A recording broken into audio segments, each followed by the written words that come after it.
Good evening, welcome to Left, Right and Centre. I'm Vishnu Shom. Now, congressmen who are accusing the party of breaching secularism are those who have extracted their own pound of flesh, is what the party's angry Bengal chief Adhir Ranjan Chaudhary has said in an interview, which you'll see in just a few moments. Now, Mr. Chaudhary offered this unflattering appraisal in response to allegations that the party, by allying with a powerful Muslim cleric in Bengal, has abandoned its long-held commitment to secularism.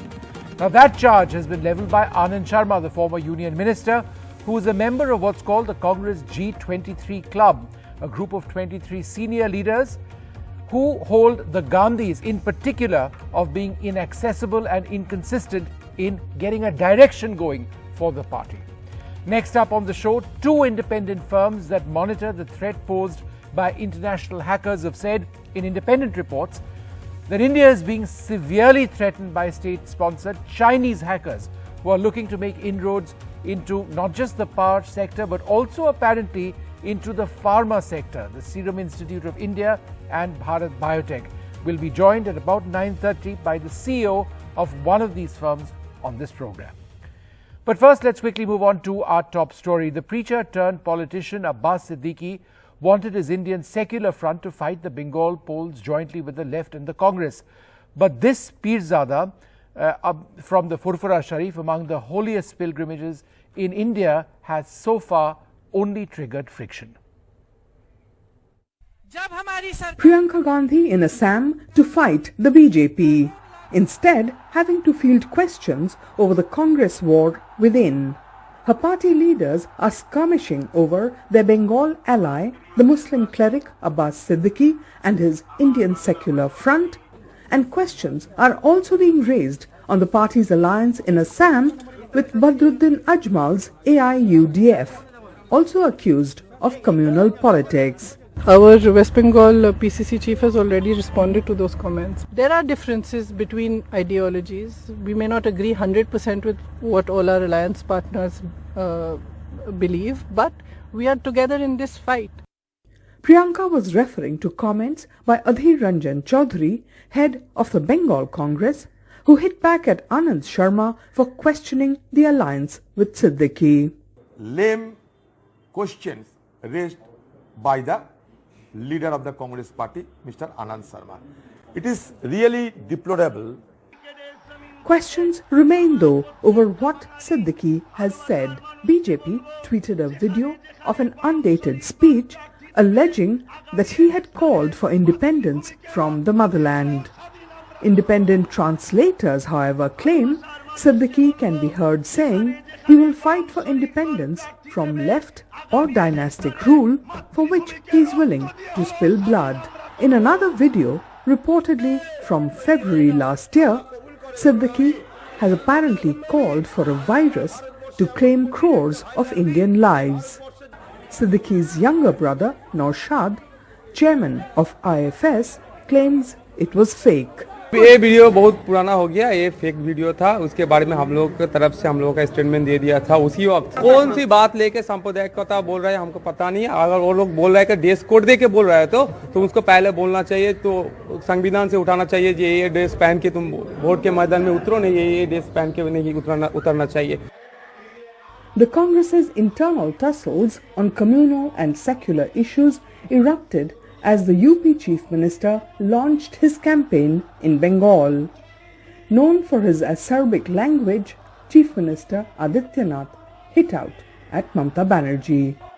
Bengal के अंदर छल छद्म और धोखे से यहां पर love जिहाद की घटनाओं को भी अंजाम दिया जा रहा है. With Ratnadeep Chaudhary in Guwahati, in Kolkata, Monideepa Banerjee, NDTV.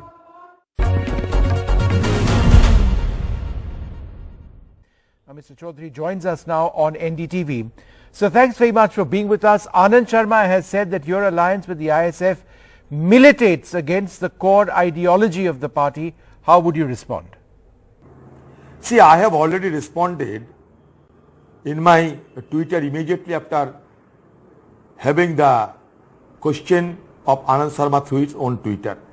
So you may be, you will be easily able to go through the response that I have given in my own Twitter handle, and you will yourself understand the lame questions raised by the leader of the Congress party, Mr. Anand Sharma. It is really deplorable that party leader, who is happened to be the deputy leader of Rajya Sabha also, he is very much accessible to me. He is also one of my leaders. If he nurses any kind of grievances or any kind of question against his colleague, that is to me, he may ask the question Right. over a phone call, Right.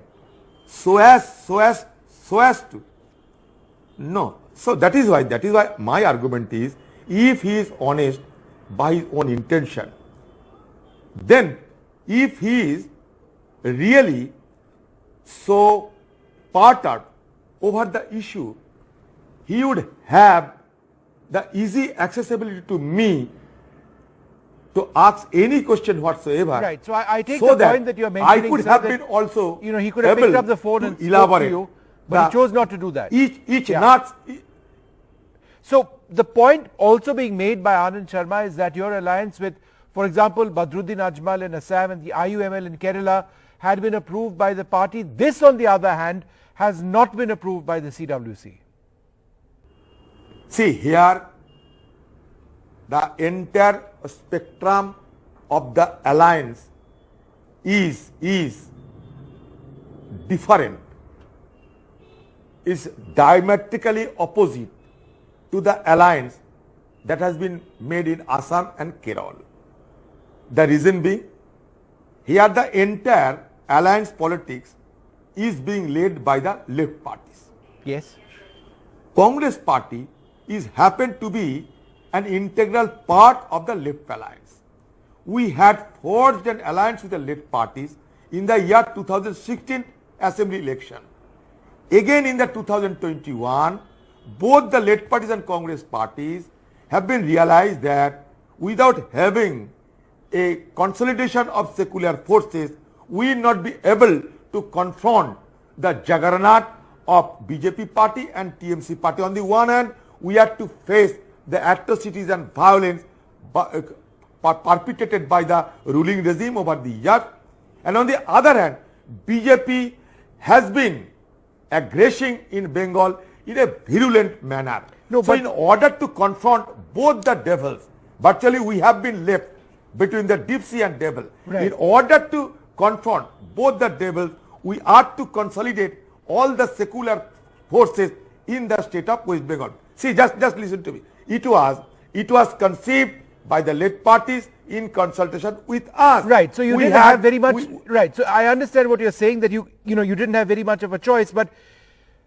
Abbas Siddiqui, is he proving to be problematic for you? For example, is it true that he told a local channel that he was in touch with both Narendra Modi and Mamata Banerjee and would back whoever won, along with a chunk of Congress supporters, Congress votes as it were?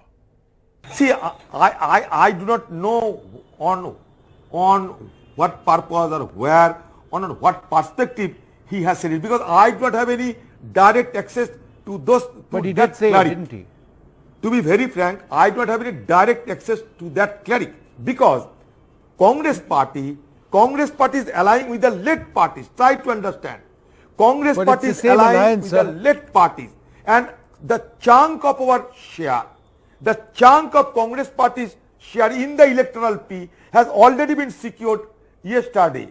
We have secured 92 seats Yes. to fight in the impending election on our own ticket. So we are completely free from sharing anything to anybody else. But sir, tell me one. Because we have. Sir, the BJP says that you were insulted on stage at an event attended by Siddiqui, but have had to live with this insult and that this is a pitiable position to be in. Now, this is difficult, isn't it, for you, almost embarrassing, some would say, that you're part of an alliance and yet you say that, look, they are allied with the left, you are allied to the left, and that you don't have a direct association, but it is the same broader alliance. Very good.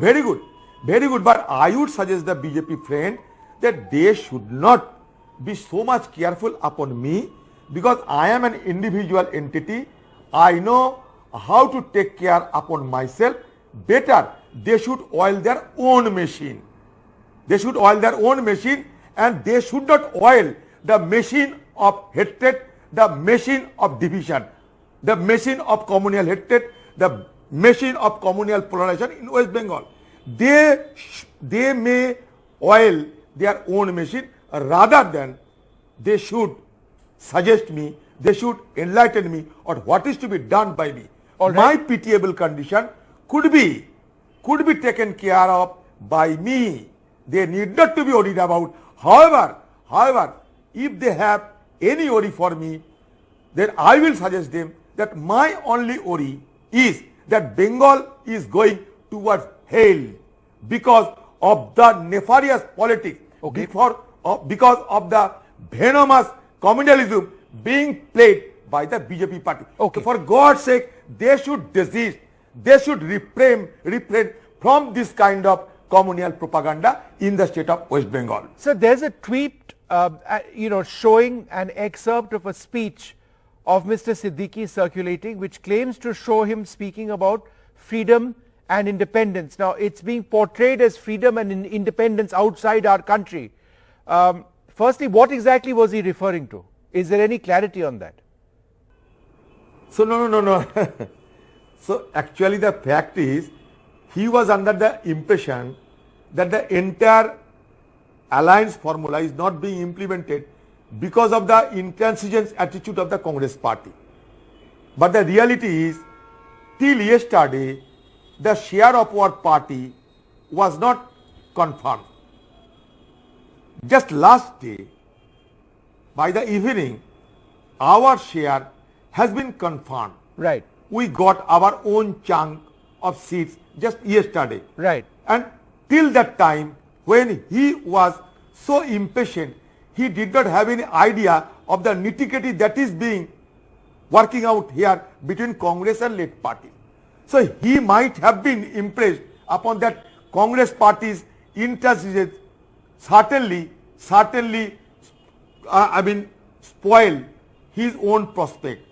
That is why, out of desperation, he has been blasted out. But later, he understood the issue and he has also offered his apology. All right. So he's apologized now. Is that acceptable? But let me ask you this, sir.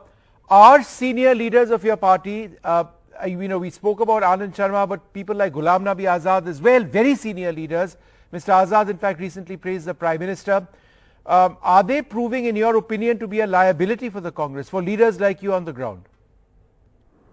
See the fact is that those leaders over the decades, they have enjoyed the pelf power from the Congress parties.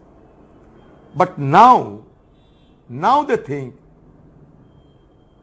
that Congress party could not be further extracted or exploited. They have already extracted their own pound of flesh. But now they think that Congress party does not have the resources to offer extracted them their pound of flesh. anything which may satisfy themselves. So that is why they are castigating Congress when they should have lambasted the communal politics being played in a venomous manner by the BJP party. All right. So they thought it prudent to appease some parties who may offer something for their bright future, because Congress is not in a position to brighten their future as they are wishing so. All right. So now they think it prudent to castigate the Congress party so that their would-be bosses will be pleased. All right, very, very strong words, Adhir Ranjan Chaudhary, referring to senior leaders such as Ghulam Nabi Azad as having extracted their pound of flesh from the Congress party. Thank you, sir, very much for joining us at a time in which question marks are being raised about the nature of your alliance. But thank you very much for answering those direct questions.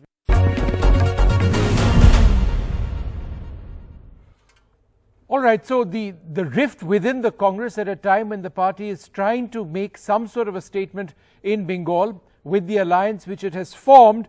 Joining us now to look at this, Ajoy Kumar of the Congress, Shikha Mukherjee, the senior journalist, Shatarup Ghosh, the spokesperson of the CPM, and Chandra Bose of the BJP. We are also joined by Bishwajit Deb of the Trinamool Congress. Dr. Ajoy Kumar, let me come to you first. Do you approve, or does the Congress approve of the language of Adhir Ranjan Chaudhary, who said that senior leaders like Ghulam Nabi Azad, among others, have extracted their pound of flesh from the Congress?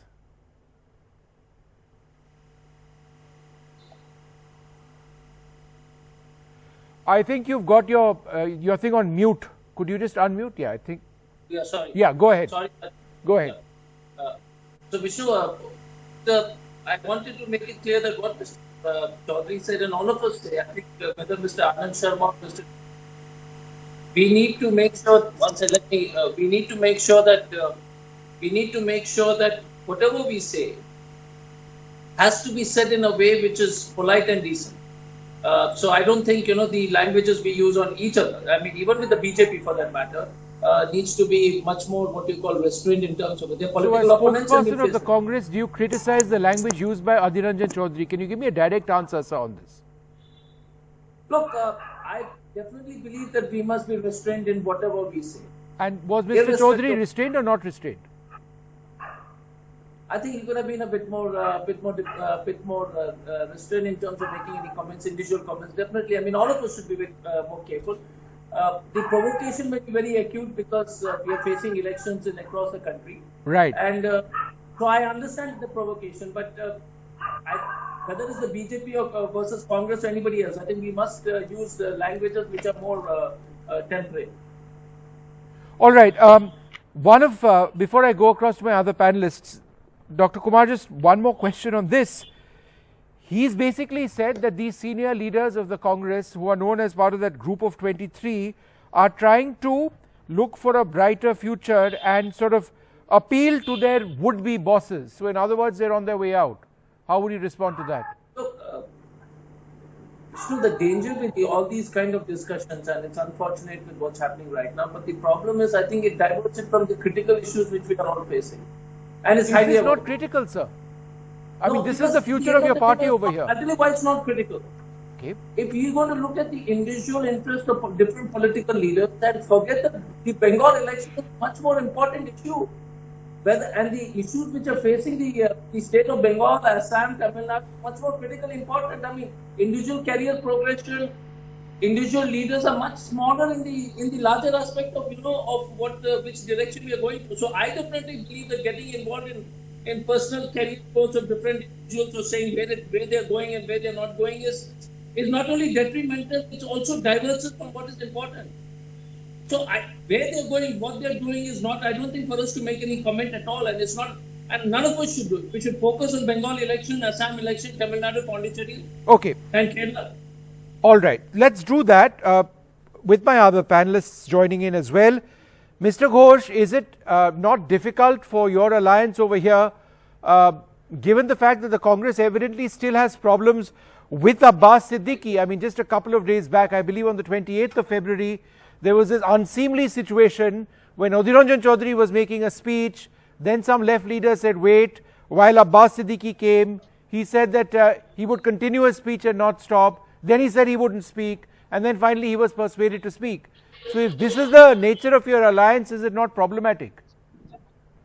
Sir, thanks for your concern about our alliance, but whatever you are saying over here, just now what you said, and what have been shown in the media for the last 48 hours, Adhir Ranjan Chaudhary, he himself has completely refuted all these gossips. What he has categorically said that while I was speaking, Abbas came on the stage, came on the dais, so people they were cheering for him.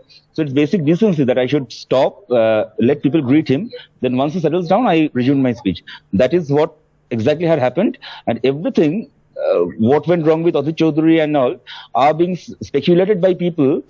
I would like to tell you, see, what is going on within the Congress is not for me to comment on. And I won't do that. The Congress leaders, senior leaders of the Congress party, they are here. Comment on within the Congress.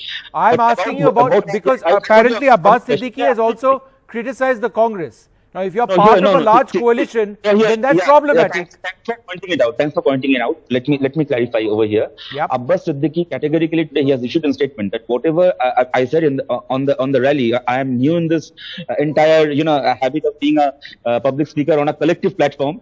So far, he has been speaking from his own party dais. This kind of a collective platform is something that is new for him, a new experience for him. And he has categorically said that I should not have lashed out, or I should not have, said anything that would hurt any single Congress supporter in our state. So I apologize for that. He has been decent enough to say this publicly today.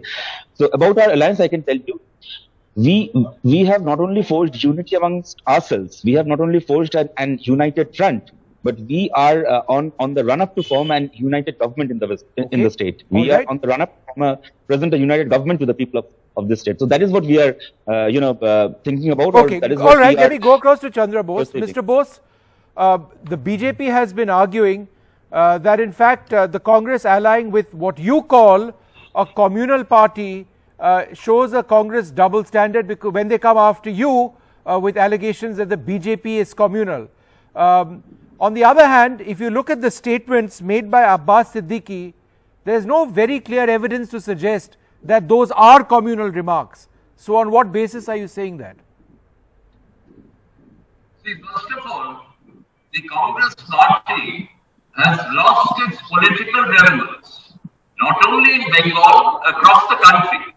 And today, what we saw at the brigade, it was not really a Mahagathbandhan, but it was a Tamasha Gathbandhan. You see, the left front is an ideology-based party, but they are joining hands with anybody to, fight the elections, which they are going to face in 2011. Now, 2021. Now, the point is, today, left being an ideology-based party, how come they are now siding with the Congress, with the so-called, forum of Abbas Siddiqui, who has made certain very aggressive remarks at the brigade rally? But now, I don't remarks, know. communal remarks. Yes, of course, very communal remarks. And the other issue that we are trying to say is, you see, today Bharatiya Janata Party, our ideology is based on what our leader Narendra Modi ji has stated. Sabke saath, sabke vikas. But Mr. Bose, sabke saath, sabke vishwas. No, but Mr. Bose, when you say that Abbas Siddiqui has made communal remarks, I beg to differ. Maybe he said something else, but from the part which was being circulated on Twitter extensively as an excerpt and an example of something communal he said, in fact, that was not clearly interpreted. I mean, I speak Bengali myself, and the translation is quite clear. From the grounds of this brigade parade to every Bengali that I love, I say, from wherever the left front places a candidate, we will bring independence in the coming days, even at the cost of the blood of the motherland. You can say this was a violent statement, but to suggest that he wants independence or something else from India, that was not said. Just a minute. The translation, in fact, in the last part of the translation was actually Mr. not Ghosh, right. half a second. Mr. Ghosh, I'll come to you next. I'll come to you next. Yeah, go ahead, Mr. Bose.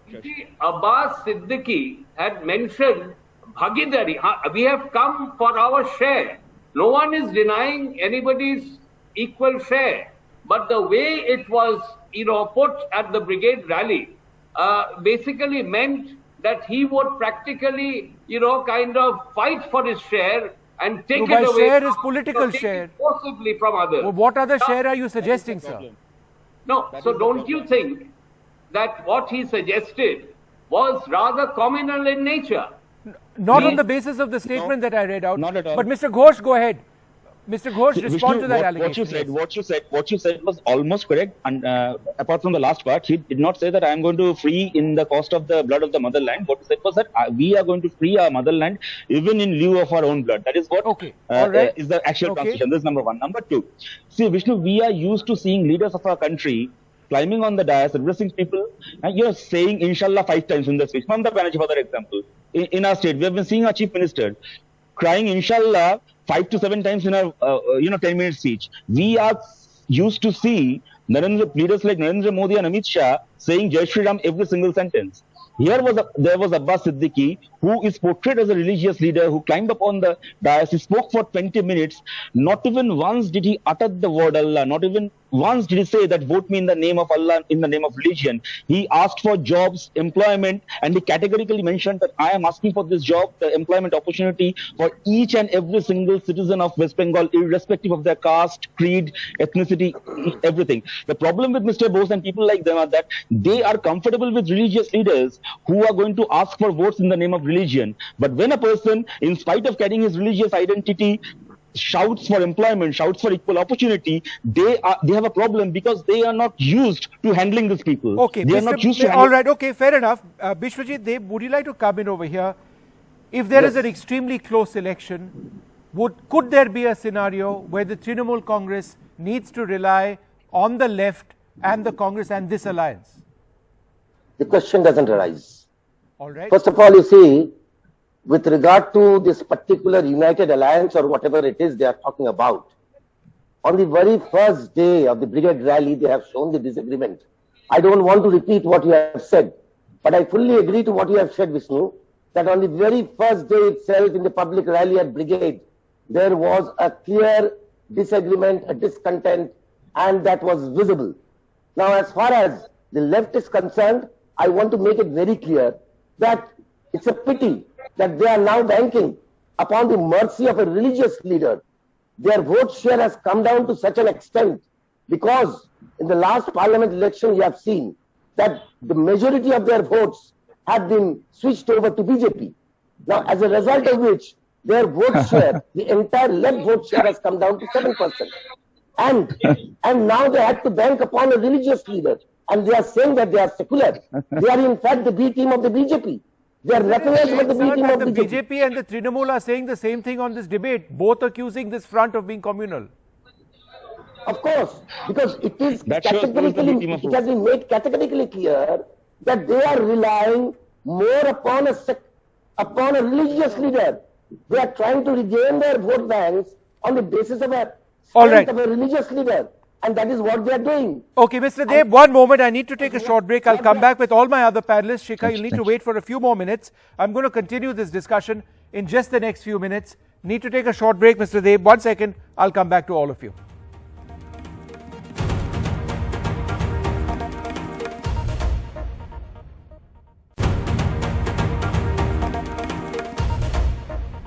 Welcome back. We're looking at the problems within the Congress, infighting at 2 levels in the run-up to the Bengal elections, but we've been focusing extensively on politics in Bengal as well and the Congress alliance. Let me go across to Shikha Mukherjee, who's been waiting very patiently. Shikha, it's all very well for us to be discussing this over here, but on the ground, is this entire allegation of the Congress being communal in its choice of alliance partner in Bengal having some sort of political impact?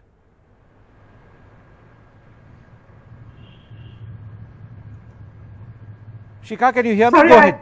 I didn't get the last part of your question. Sorry. No, I was just asking you, it's all very well for us to have this conversation over here on television, but on the ground, is there any impact on the choice of alliance partners that the Congress party is making? Well, yes, I think so, because this is completely new. It's very unusual in West Bengal politics. It's happened for the first time in I don't know how long, and therefore this is an unprecedented kind of alliance, which it's not necessarily the Congress which has entered into it, it's the left which has also entered into it, making this a completely different kind of relationship that we have ever seen. And it in some ways trespasses on the way in which the left and the Congress has functioned politically in the state.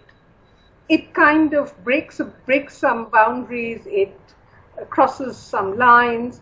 But if this is what the left and the Congress have decided to do, then it's obvious that there will be a reaction, and the reaction is going to come from 3 places. One, It's going to come from left voters who may be very put off by the inclusion of ISF headed by a cleric, etc. There will be a reaction within the Congress also to exactly the same kind of accommodation.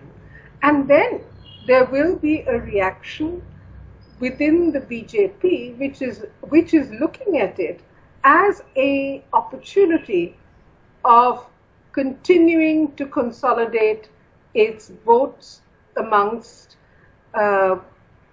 voters who once upon a time voted left, right, but then shifted to the BJP. Okay. And altogether, what it does is it in some ways creates a completely unstable equation which will work itself out in the days to come. Dr. Ajay Kumar, one of the points which was mentioned by Ghulam Nabi Azad, by Anand Sharma in fact, was that the CWC hadn't cleared the alliance in Bengal. Is that correct? Look, Vishnu, I don't think the CWC looks into every alliance. So it's very easy to, I think Mr. Anandji is wrong on that issue, because I'll give an example, like when we had an alliance with the Jharkhand Mukti Morcha, with the Congress president and with the state in charge and everybody else. So, but Badruddin Ajmal in Assam and your alliance in Kerala, that was cleared by the CWC, as I understand it. No, but they weren't? Look, I'm giving you. So first of all, I'm giving you a live example of what I know personally. I know that the JMM alliance didn't go to the CWC. Firstly, the other issue is that like Mr. Chaudhary said, the senior leaders, the state in charge, and the Congress president and the others involved were obviously a part of that decision. So, if you want to nitpick it and find out reasons why this happened, why it wasn't discussed, Mr. Anand Sharma's objection is to the alliance, okay, and he's very much entitled to to have that kind of perspective. But the Congress gives adequate platform for people to speak up their minds within. I mean, and Adhir Ranjan Chaudhary has very correctly said that, Vishnu, that he's very accessible. He's been speaking to Mr. Sharma and Ghulam Nabi Azad ji even in the recent. So why didn't they pick up the phone, right? No, and why didn't they pick up the phone? So the question again is, why couldn't they pick up the phone and even speak to Mr. Chaudhary for that matter? Okay. So all right. More important, Vishnu, I'll tell you, the unfortunate part of this discussion is that the issues facing Bengals are much more serious. And I think that is where, I think with the left partner and all of us together has to bring back the discussion, because the BJP and our colleagues in TMC, I heard the TMC, Biswajit ji speaking on the alliance. I mean, as long as they were speaking to TMC, they were absolutely kosher. The BJP in Nagpur forms an alliance with Muslim League, and that's absolutely kosher. So I think this kind of politics, we need to discuss what are the challenges in Bengal, and we need to focus on that. And this diversion is very unfortunate. All right. All right. Last couple of comments. First to Mr. Deb, and then to Mr. Ghosh. Mr. Deb, 30 seconds. Go ahead. I need to wrap this up. I could not finish. See, even in the 2019 election, the vote share of Trinamool Congress did not went down. We could retain our entire vote share. The percentage of vote share was intact. In fact, the Congress and the CPIM, they lost, and it was a complete erosion for the left. They could not secure even a single seat, a single parliament seat. The party which ruled Bengal for 34 years came down to 7% and without any single parliament seat. So you can understand the people are not supporting this unholy alliance. All right, unholy alliance. Reply to that. This is an unholy alliance. Mr. Ghosh, 30 seconds to you. I need to wrap this up. Move on. I would rather say. He's calling you, and this part of an unholy alliance. Go ahead. Yeah, I'm so flabbergasted to hear the TMC spokesperson talking about our vote share shifting to the BJP. While he was making these comments, the national spokesperson of the Trinamool Congress and an MLA, Jitendra Tiwari, joined the BJP just now in West Bengal. Number one. Number two, Mr. Bose, I was listening to him very carefully. He was talking about us compromising with our ideology. Mr.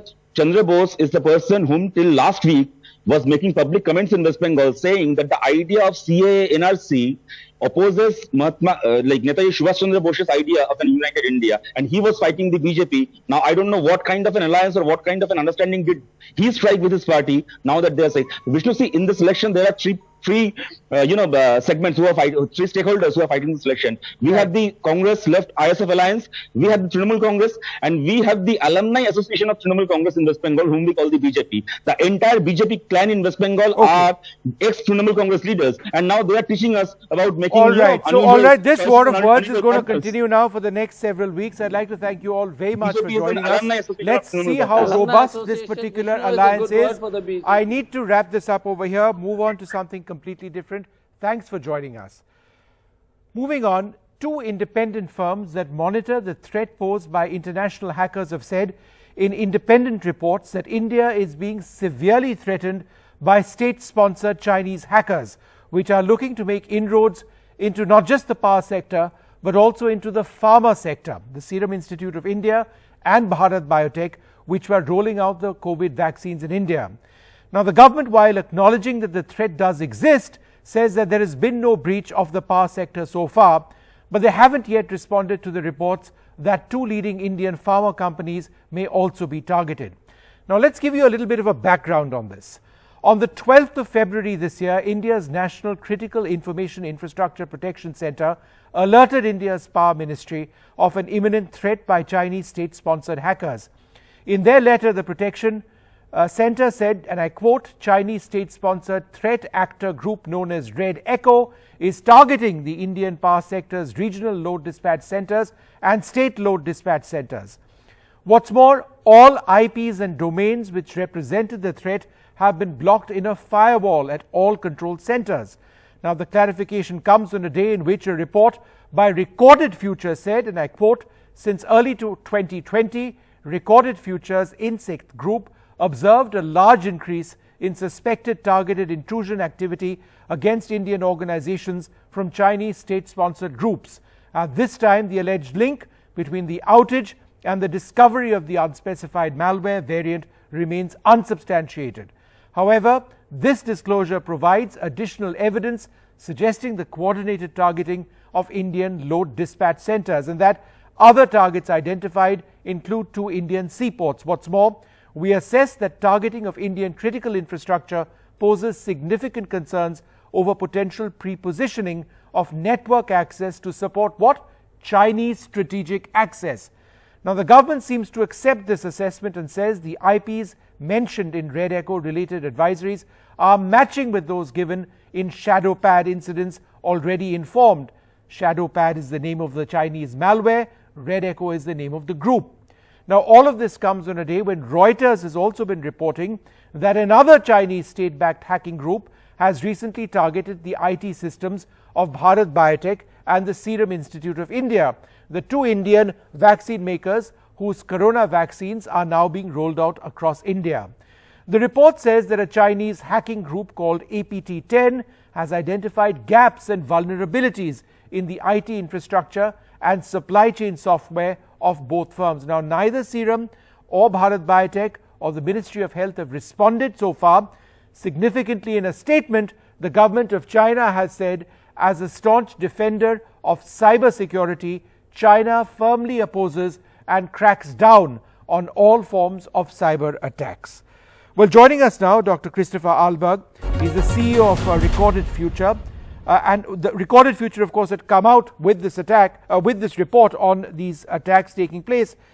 Now, Dr. Ahlberg, the government of India seems to suggest that thus far there's been no impact. But how strong do you believe the Chinese penetration of our infrastructure networks has been? So thank you very much for having me, and I really love the summary that you put up front here. That was very well laid out compared to some other media outlets where maybe not so much. So that was awesome. Fantastic. Look, we have observed this group, Red Echo, at Recorded Future all the way back to October of last year. Mm-hmm. We have notified the Indian authorities multiple times through that time period. And then obviously here, per the dates of, we timestamp it as February 10th rather than February 12th, but, you know, emails transmit and when right. People read it and so on. So we've notified the Indian authorities earlier on. What we are observing is a set of Chinese linked infrastructure that is receiving data from a series of very specific Indian power assets as well as these two ports We observed that certainly from October and back through up until early February, when we sort of sent over our report to the Chinese authorities. We then kept observing the behavior beyond that, and up until as of Sunday, we still see this activity. So 2 days ago, we saw this activity coming from a few places related to what I believe is NTPC, the power company. So I'd like to think that the Indian government has been trying for sure to shut this down, but it's not all the way they are shut down. And this is tricky. These guys are good at what they do. And the Chinese, and it's at least as of 2 days ago, it was not all the way shut down. Dr. Ahlberg, what can they do with the access that they seek? So that's obviously the question. In our report, we lay out that, look, this is not about espionage. It's not about monetary gain. You do this sort of stuff for a couple of reasons. You might be sort of pre-positioning is sort of the word, that you're trying to establish some level of connection into these power systems. You see that from the map in the report that we've sort of, these are it's spread across India. It certainly seems pretty strategically spread out. It's not random. You always, when you do analysis, want to put the difference between random activity and non-random. This is very specific targeting, and it's also geographically non-random. Once you do this, what are you trying to do? Literally, it could be pre-positioning to be able to do really bad stuff. It might be pre-positioning to signal. Maybe they wanted this to be found.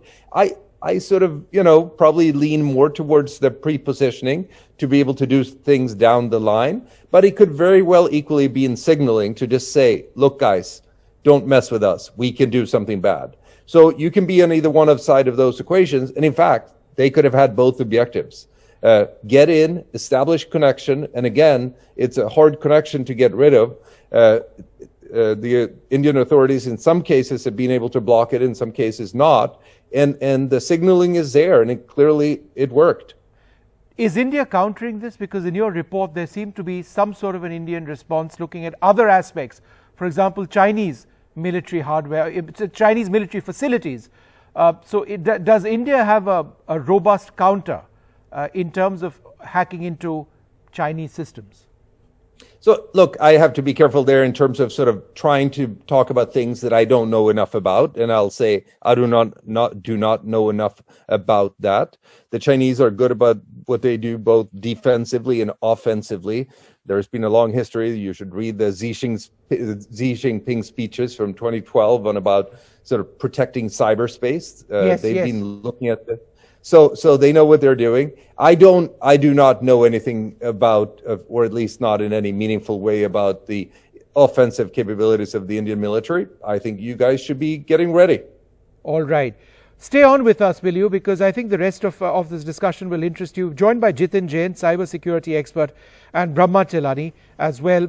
Dr. Chelani, this is a frontier we don't talk about. We only talk about tanks and missiles and the border and the line of actual control. This goes right through all of that. How prepared do you think India is? Well, countering cyber warfare is determined by two things. The first is the mindset, including policies, strategies, and the political will. And the second thing is technologies, the tools. If a country has an overly defensive mindset, that can undermine the most powerful tools that it possesses. The fact is that India's overly defensive mindset encourages China to try and exploit Indian vulnerabilities because there are no costs for China. India does not seek to impose costs on China for its aggressive behavior. Right. And cyber aggression is only one domain where India is facing Chinese aggression. As you know, India is simultaneously facing Chinese territorial aggression, riparian aggression, that is river borders aggression. So there are multiple Chinese aggressions that are bringing insecurity under increasing pressure. And I think the only response to Chinese aggressive behavior would be for India to develop requisite deterrent capabilities. It should invest more in cybersecurity. and also develop effective cyber capabilities so that can impose costs on China. Okay.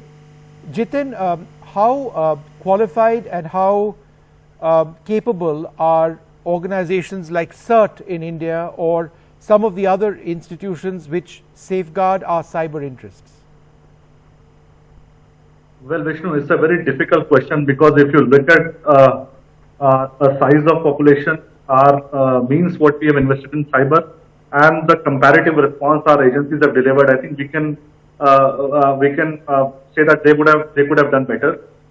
They could have done more instead of just merely issuing alerts and advisory. They should have done something in preemptive measure, especially NCI-IPC, which is responsible for critical infrastructure protection. So that's one response. But second thing, before we go ahead, I want to bring you back on the Recorded Future report. So you see, we all know Recorded Future is one of the most credible companies in the world, which have huge experience of traffic analysis and network tracking.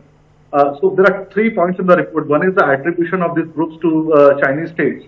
So which is they have done using tactics, techniques, and the procedures they have deployed, and that is how by looking at those and then linking them to the previous activities of Chinese state-sponsored hackers, they have with high degree of confidence concluded that these groups are likely backed by the Chinese state.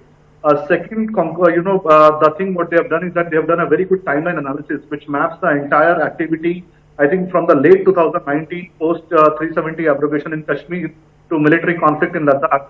And then they have established that Indian power sector and the transport sector were heavily infiltrated and targeted by Chinese, and which I think Indian agencies are also confirming that attack did take and there were evidences of exploits and malware, but they remain unactivated or probably they did not do much harm at that point of time. And the third point? These couple of findings, we both agree. Now there is a third point.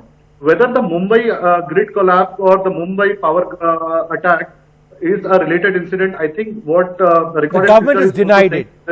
They've acknowledged the Chinese threat, but they've said the Maharashtra, the power minister, power ministry has in fact said that there was human error which caused that. Yes. So this is what I'm trying to say, that these may be two unrelated separate incidents, but that does not degrade the threat in question. Not at all. We should be equally careful that if that did not happen with this, I think something worse could have happened with what was available in the domain. So I think what is more important is two things. A, do we as a country continue to allow to Chinese investments heavily in the power and telecom sector? The dependence what we have in telecom and power sector on Chinese equipment is extremely worrying. Second, what is the responsibility of our agencies? Should they have come out with a public statement so that we don't speculate? I think it would be better that if there is little more transparency by the government, especially by NCIPC, in actually what may have happened. So we all must stop speculating. No, I couldn't agree more. I couldn't agree more. I just wanted to get Dr. Chilani in with the last word over here. I've got 1 minute left on this program.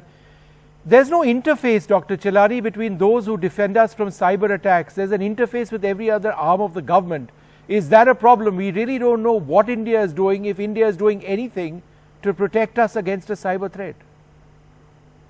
First, I think we should bear in mind that security agencies have been warning successive Indian governments that reliance on Chinese power and telecom equipment would turn into a major security risk. And that's exactly what's happened, that India now faces a major security risk because of its over-dependence on Chinese power and telecom equipment. In fact, India today faces serious cyber sabotage and surveillance risks. The second thing that we have to bear in mind is that these attacks that are happening in a systematic manner. For example, just 9 months ago, in a 5-day period in June, the Maharashtra Cyber Department recorded more than 40,000 cyber attack attempts.